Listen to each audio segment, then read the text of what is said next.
He will be sued, and I say will be because nothing has been filed yet, by at least 120 people in the next 30 days. In her civil lawsuit, Cassie said that she was the victim of abuse, assault, and at the hands of Diddy. Imagine working in the shadows of one of the most notorious prisons in the country, a place where whispers linger in the halls and secrets hide behind every locked door. Now picture what happens when one of the world's biggest music moguls, Diddy, a man who once ruled the entertainment industry with unmatched flair, is suddenly thrown into this grim world. Sounds like something straight out of a Hollywood script, right? But this is real life. Or at least that's what the anonymous accounts from inside the Metropolitan Detention Center are claiming. And trust me, these stories are as wild as the man himself. If you're just joining us here, was just arrested and taken into federal custody in New York tonight. Sources tell TMZ Homeland Security swooped into a Midtown hotel late Monday where Diddy was staying, and they arrested him. What makes this tale even more intriguing is how it begins. Diddy's arrest wasn't just a shock to the public. It sent waves through the prison system itself. Why? Because this wasn't your average case of a celebrity facing a rough patch. No, this was something far darker. Diddy's charges were grave, and the courtroom drama surrounding him made headlines for months. But when he was denied bail not once, but 3 times, people quickly realized this wasn't going to end with some cushy house arrest in a Miami mansion. Instead, Diddy found himself in Brooklyn's Metropolitan Detention Center, a place infamous for its harsh conditions and eerie reputation. And while most inmates crumble under the weight of such a transition, Diddy reportedly walked into the facility like he owned the place. And, it brings into context our whole system of innocent until proven guilty. Why is he not being given bond? And, we could debate that all day long. Of all people that's unlikely to flee or get away, well, he's got the resources to flee, but he's so recognizable. And isn't he innocent until proven guilty? Well, yeah, but, we have to recognize there are degrees of innocent until proven guilty. But that's where things start to get strange. An anonymous prison guard, who has since left the job out of fear for their safety, has come forward with chilling details about life with Diddy behind bars. According to this whistleblower, Diddy wasn't just another inmate. From the moment he arrived, it was clear he was being treated differently, almost like royalty. Rumors began swirling among the staff. Why was he here? Why wasn't he shipped off to a federal facility like other high-profile figures? The guard claims even the warden seemed uneasy, issuing strict orders to avoid asking questions and to follow protocol to the letter. But as anyone who's worked in a prison knows, secrets don't stay buried for long. The first thing that raised eyebrows was the food. While other inmates were stuck with bland, barely edible meals, Diddy's dinners reportedly came straight out of a 5-star restaurant. Gourmet dishes, roasted chicken, fresh vegetables, even desserts, were wheeled in on a cart every evening. And it wasn't just the food. Over time, more and more personal items appeared in his cell. Designer clothes, expensive headphones, a leather-bound journal with gold initials. Not exactly standard issue for someone doing hard time, right? But it gets weirder. The guard alleges Diddy's visitor list was like a revolving door of the rich and powerful. Late at night, long after visiting hours were supposed to be over, high-profile guests would arrive. These weren't typical prison visitors. Dressed in tailored suits, some of these names were instantly recognizable. Public figures, business moguls, even people from Diddy's former circle. What were they discussing? No one knows for sure, but the guard claims every visit left the staff on edge, as though something much bigger was happening behind closed doors. All the money he has and all the resources he has, they couldn't craft some solution that lets him be under some form of house arrest. And again, sounds like special treatment, but the truth of the matter is, to incarcerate somebody like him is expensive to all of us. We're taxpayers, and he's got to have unique situations. You can't put him in general population where, everyone wants a piece of him and everyone wants to be his friend and everyone. And then there were the glitches. According to the guard, the security cameras in Diddy's block would flicker and distort at the same times every night, usually around 1 a.m. and again at 3 a.m. The footage would warp, freeze, or go completely dark before returning to normal. When the guard brought this up to the tech team, they brushed it off as outdated equipment. But after weeks of the same pattern, it became clear this wasn't just a coincidence. Not long afterward, the guard claimed it was deliberate. Someone or something was manipulating the feed. During these blackouts, that's when the whispers started. The guard describes hearing faint voices, almost like murmurs, late at night while patrolling the block. At first, they thought it was just their imagination, but the whispers grew louder, distinct enough to recognize laughter and fragments of words. Yet, when they checked the cells, everything seemed normal. Diddy, for his part, didn't seem the least bit fazed. If anything, he appeared amused, as though he knew more than he was letting on. Hey, real quickly, all that commissary stuff, he's not getting any of that because people in the SHU have an abbreviated list. So he's out of luck. No stake for him. Yeah, he is on watch. This guy thought he would have went home. All of a sudden, he didn't get bond. Remember, the first night that he was there. It wasn't long before the guards' curiosity got the better of them. During one of Diddy's recreational hours, they snuck into his cell, hoping to find answers. What they discovered only deepened the mystery. Hidden beneath his mattress was a piece of paper covered in strange symbols, nothing resembling any language the guard recognized. Alongside it was a note, scrawled in hurried handwriting, that read, "Watchers, silence, loyalty." Behind a loose brick in the wall, they found even more, a crude drawing of an eye surrounded by flames and a list of names, some of which matched the guests who had visited Diddy late at night. This was the breaking point. The guard resigned shortly after, terrified of what might happen if they stayed. But even after leaving, they couldn't shake the feeling of being watched. Anonymous calls, unfamiliar cars parked outside their home. It was clear someone was keeping tabs on them. Despite the risks, they decided to share their story, hoping to shed light on whatever was happening behind the walls of the Metropolitan Detention Center. At the courthouse in Lower Manhattan, the judge ordering the prosecution to turn over its findings from a jail cell raid, Diddy's jail cell, just yesterday. What were the contents of those raids? Well, apparently, according to the defense, they're legal documents. The government saying no, on the contrary, they're just some handwritten notes and a calendar. So what exactly is going on here? Why is a man like Diddy receiving such unusual treatment? And what did the guard uncover that made them fear for their life? As the pieces of this puzzle come together, one thing is clear: this story is far from over. Could it be that Diddy's influence stretches far beyond the music industry? Or is something even more sinister at play? Now, let's take a step back to understand the mountain Diddy is trying to climb. The charges against him are nothing short of explosive. Allegations that span years, involving behavior that has shocked even his most devoted fans. While Diddy has pleaded not guilty, the details that have emerged paint a picture of someone deeply entangled in a web of control, manipulation, and power plays. And if you think this is just about courtroom drama, think again. Diddy's legal battles are as much about optics as they are about the law. He's fighting for his life in more ways than one. Diddy's first major legal hurdle came in the form of a lawsuit filed by his ex, Cassie Ventura, in November of 2023.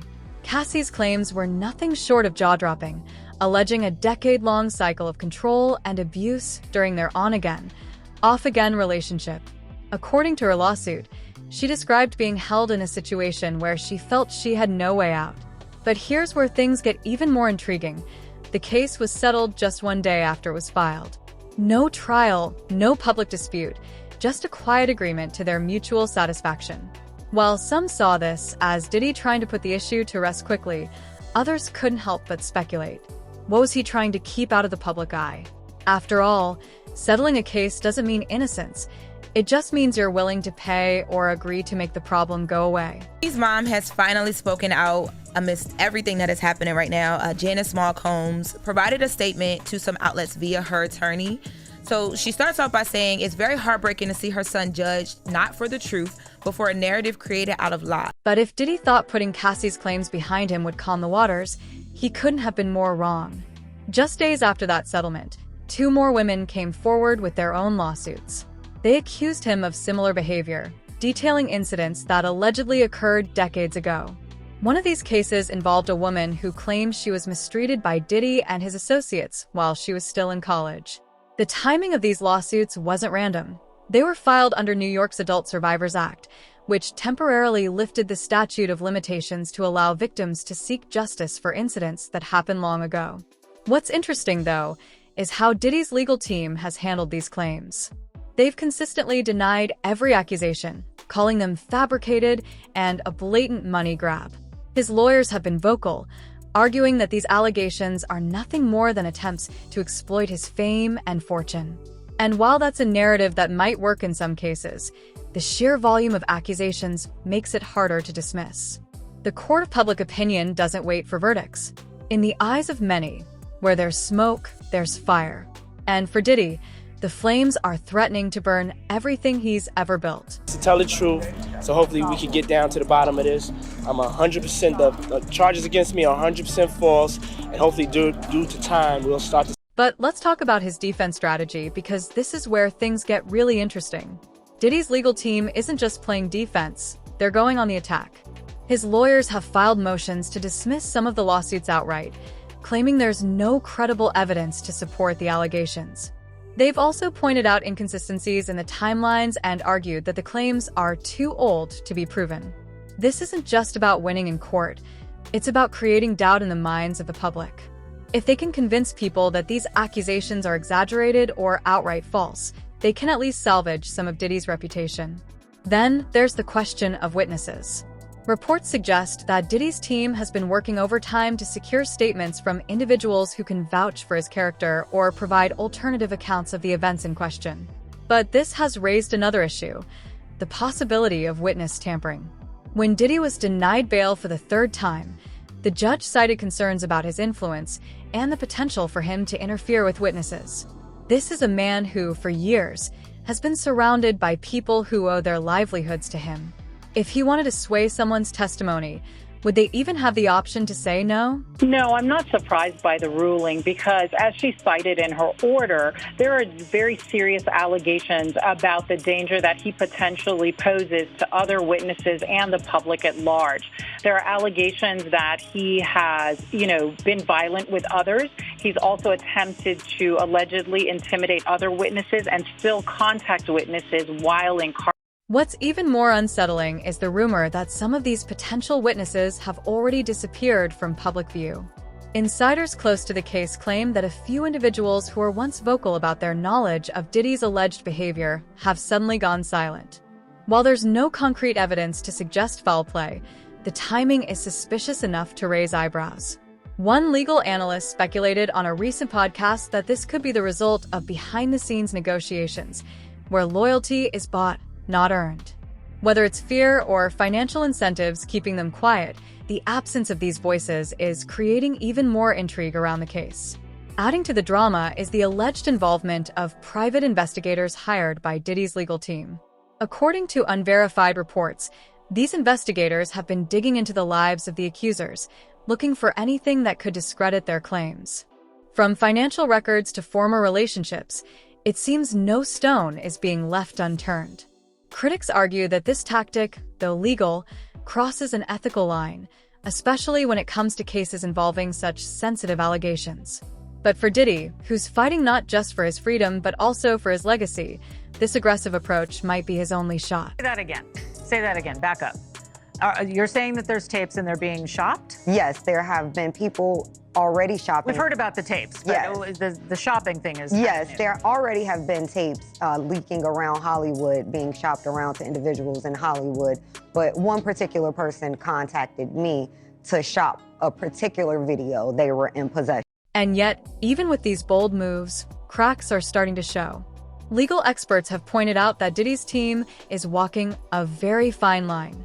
If they push too hard, they risk alienating the jury and the public. It's a gamble. One attorney commented during a recent interview, on one hand, you want to protect your client's interests. On the other, you don't want to come across as bullying or overly aggressive, especially in a case that's already so emotionally charged.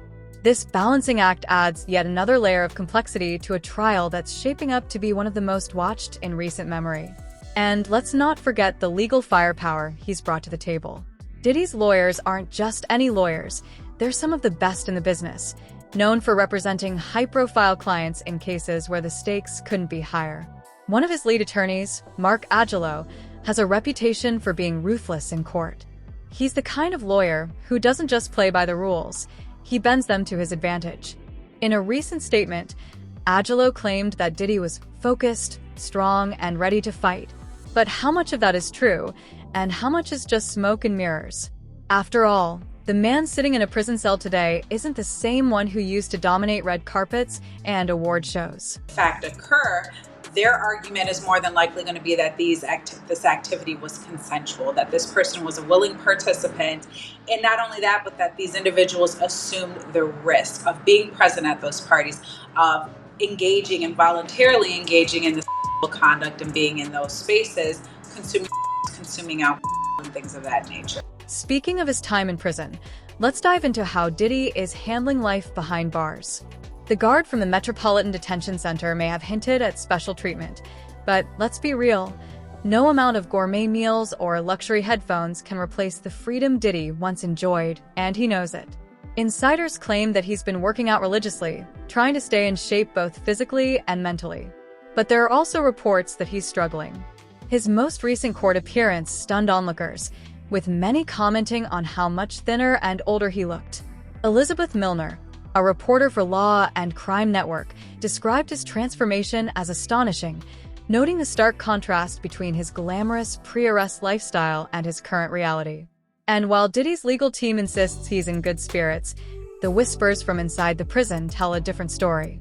There are rumors that he's growing increasingly paranoid, convinced that someone in his circle betrayed him. This paranoia isn't just affecting his mood, it's influencing his legal strategy. Some sources claim that Diddy has instructed his lawyers to dig into the backgrounds of his accusers, looking for anything that could discredit them. But this approach is risky. If it backfires, it could make him look even guiltier in the eyes of the public. It sounded crazy, like I said before. They said that 2,300 people reached out to the law firm, and out of the 2,300 people, I guess they decided to go with just a little over 100, which seems like it's they just put out the number and everybody's calling to see if they can get a check. It's insane. It's insane. Now, again, he did say that nothing has been filed yet because he says he wants to make sure that they do their due diligence and get this right. So, what's next for Diddy? His trial is set to begin in May 2025, and if convicted, he could be facing decades behind bars. But even if he manages to avoid a guilty verdict, the damage to his reputation may be irreversible. This isn't just about legal consequences, it's about legacy. For a man who built his empire on the idea of being untouchable, Diddy is now facing a reality where everything he's worked for could come crashing down. But here's the million-dollar question. Is Diddy the mastermind behind the chaos, or is he a man at the mercy of forces beyond his control? Could his downfall be the result of his own actions, or is he being targeted by people who see him as an easy scapegoat? The truth, as always, lies somewhere in the middle. But one thing is certain, this story is far from over. As the trial date looms closer, the world will be watching, waiting to see whether Diddy can rise from the ashes or whether this is the final chapter in a career that once seemed unstoppable. Whatever the outcome, one thing's for sure. The story of Diddy's downfall is a cautionary tale for anyone who believes they're too powerful to fall. As the saga of Diddy unfolds, viewers are left with more questions than answers. Could Diddy's influence truly extend beyond the music industry into something far more sinister? And what about the guards' chilling revelations? Are they a glimpse into a darker truth, or merely the product of fear and paranoia? The comment section is open and the audience is encouraged to share their thoughts. What do you think is really happening behind the walls of the Metropolitan Detention Center? Could Diddy's downfall be the result of his own actions, or is he being targeted by unseen forces? Leave your theories and opinions below, and let's keep the conversation going. Until next time, stay curious and keep watching.